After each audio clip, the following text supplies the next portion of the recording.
السلام علیکم۔ کراچی میں ڈیری مافیا بے لگام، سندھ حکومت اور شہری انتظامیہ بھی بہتی گنگا میں ہاتھ دھونے لگی۔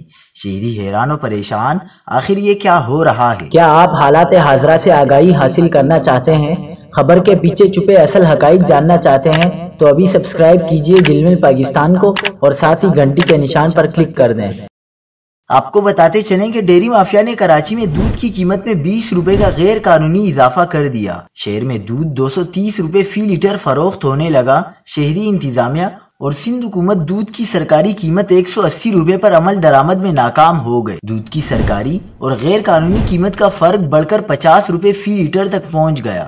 ڈیری مافیا 1 لیٹر دودھ پر 50 روپے کا غیر قانونی منافع کما رہی ہے۔ زرعی ڈیری سیکٹر کے مطابق یومیہ 50 لاکھ لیٹر کی فروخت سے 25 کروڑ روپے کا غیر قانونی منافع ہول سیلرز اور ڈیری فارمرز پر مشتمل مافیا ہڑپ رہی ہے۔